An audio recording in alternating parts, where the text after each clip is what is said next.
All right, here we go.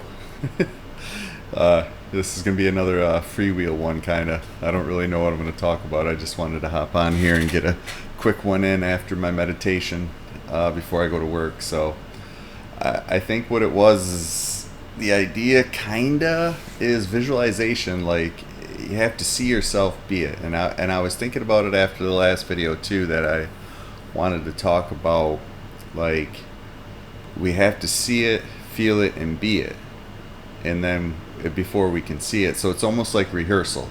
That was the idea of, like, when you're getting ready. Like, before I used to play sports, I would sit there and do the visualization. So I'd like rehearse the stuff in my mind, because a lot of the times the brain doesn't know the difference between what's going on in here and what's going on out here. So if you see it enough in your head, it'll find a way to create what it is in your head out here. But you have to keep doing it and know that it might not happen overnight, and it might take time, and you might have to keep doing it over and over and over again. So for me, it was like, before every game, I would do the stretching, the yoga, and then I would sit there and do about 10 to 15 minutes of visualization. And then I'd rehearse the plays in my mind. And eventually, and sometimes, I'll be honest, I almost had premonitions and seen myself making plays, and then in the game I would just make plays I'd never thought that I could make. So, but I never thought until like the last couple of years to actually start using that for everything in my life. And I had read Neville Goddard before, but I hadn't read him in so long that I wasn't really ready for what he was teaching back then.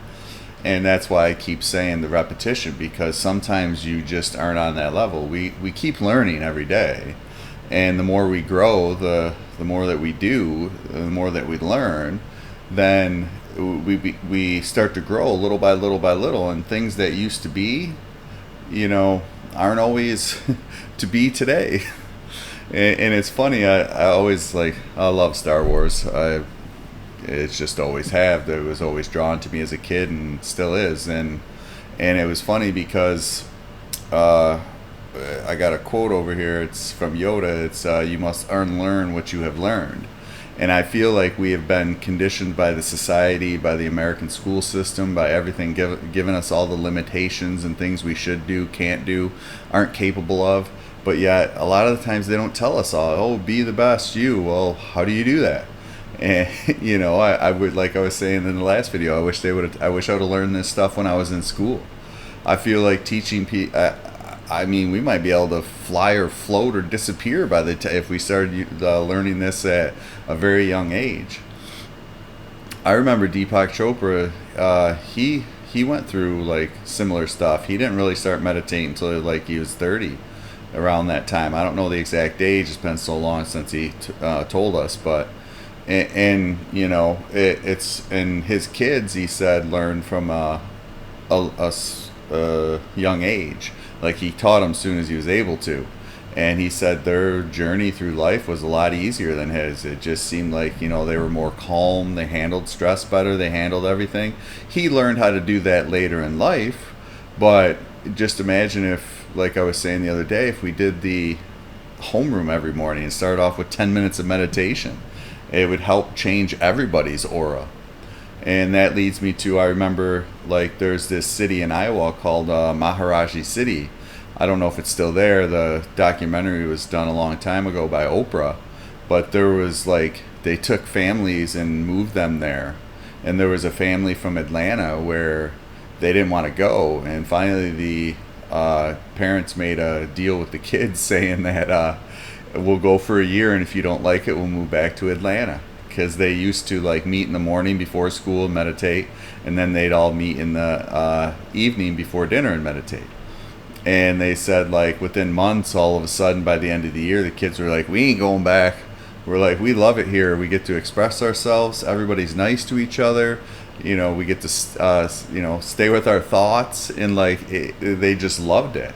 And they're like, back in Atlanta, everybody's judging us, everybody's being mean and like to each other and all this stuff. So it totally changed the atmosphere of the whole thing. And it's like, do we want madness in the world? I guess. I mean, when there's stuff like that out there, I don't understand why people just don't want to do it. I mean, everybody is who they are, so I guess that's their choice. But for me, it was like, if there's something that you can do that's going to change you, that's going to make you feel better about yourself.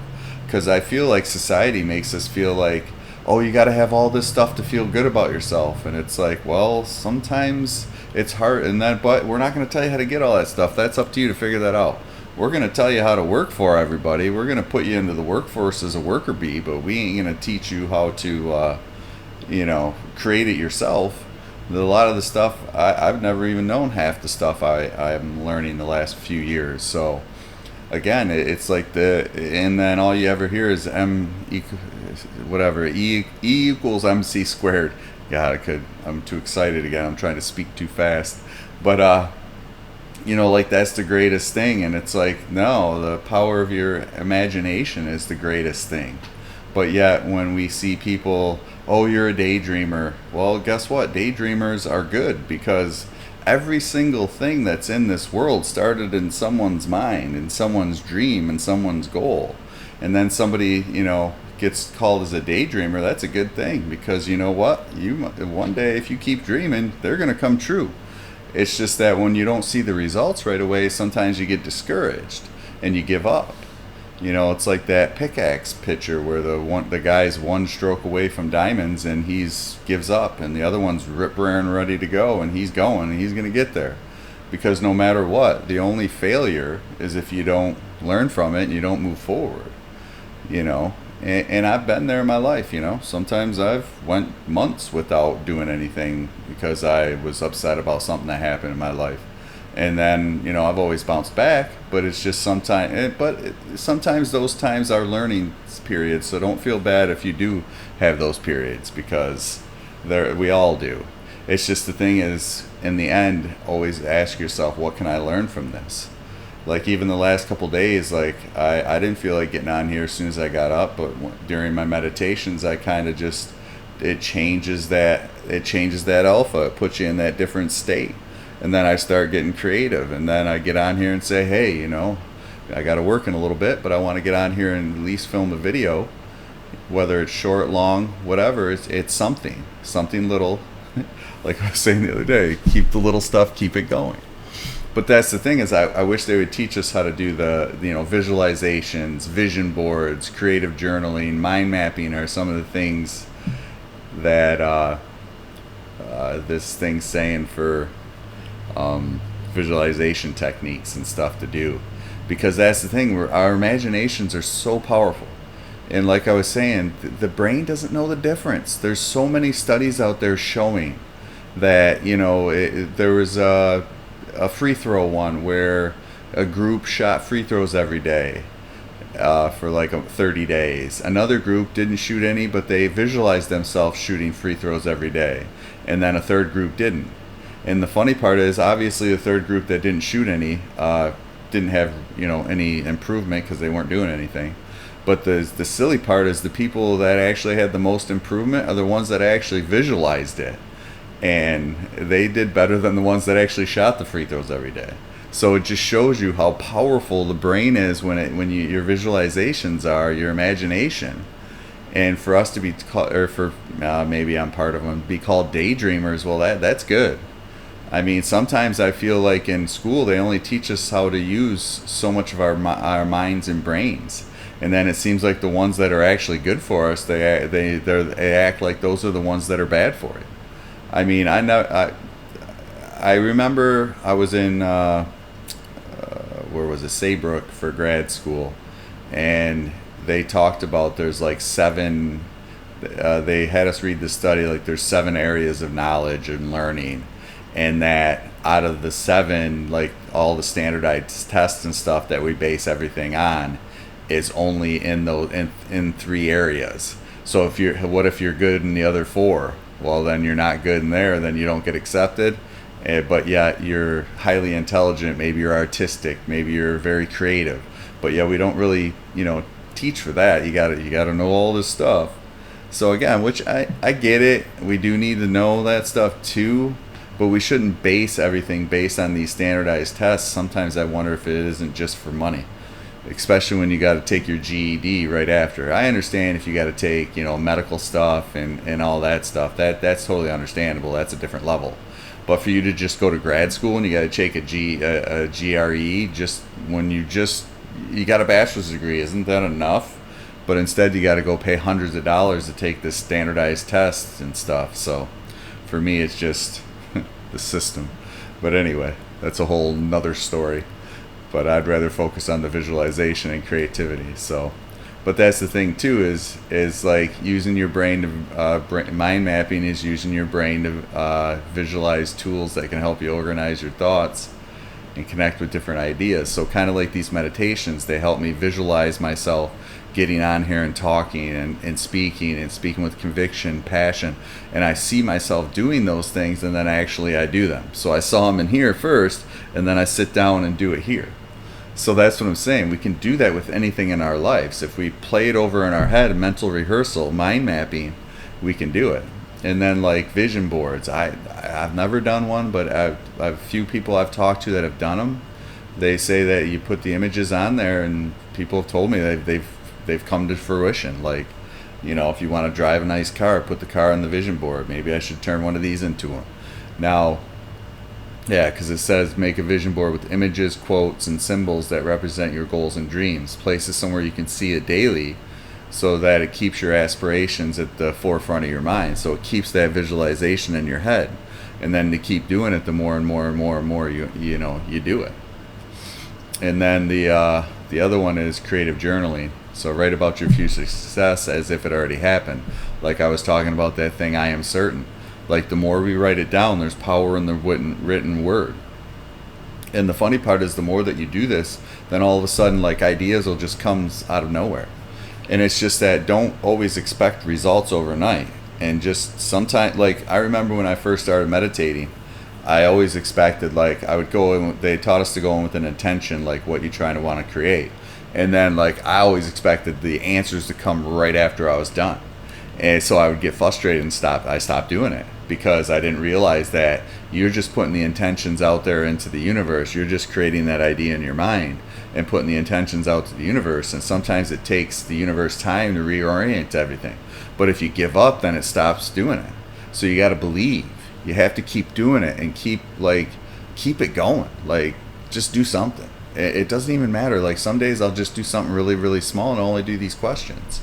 And I mean, like other than meditation, I'm so programmed to do that now. Maybe I'm conditioned because I do it so much, but it's been so beneficial in my life. That's why I always talk about it, because, you know, it just gets me going. So, and then they got a couple more in here. Meditation, mindfulness, storytelling about around your goals, imagine the journey, the challenges, and all that stuff. So kind of same thing, visualize yourself seeing it. And then and yeah, so again, it's basically visualization, seeing yourself doing it, mind mapping, creating that vision in your mind of what you're doing, how you get on here, whatever it is you're doing. This is just my experience, is how I get on here, not about, you know, other people. It's whatever you do, you visualize yourself doing it before you do it, and then journal about it, and then create a vision board about what you want. And just have it always around that you can see it. And then the more you practice these things, and the more you have faith to know that it's coming, that it's already done, and you put that energy into it, then you're able to slowly but surely, you know, create your own dreams. So yeah, don't ever give up on your dreams. Doesn't matter how old you are, how young you are, no matter what. You can do whatever, you know, needs to be done at any point in your life. You can always make a change. I don't care what anybody says. You'll never change. You'll never do this. No. If you keep telling yourself that, you will never change. But you have to believe first. You have to step into the unknown with that uncertainty and do something and create it.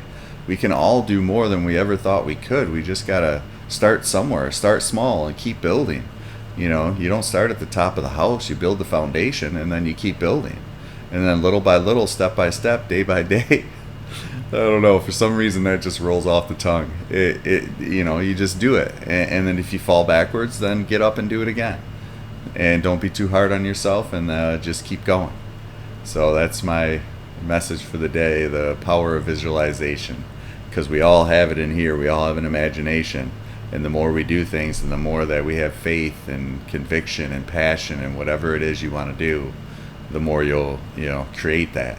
So, but anyway, like and subscribe. If you ever got any questions or anything you want me to talk about, go deeper or anything, just put it on there. And I love you guys, and you guys all have a good day.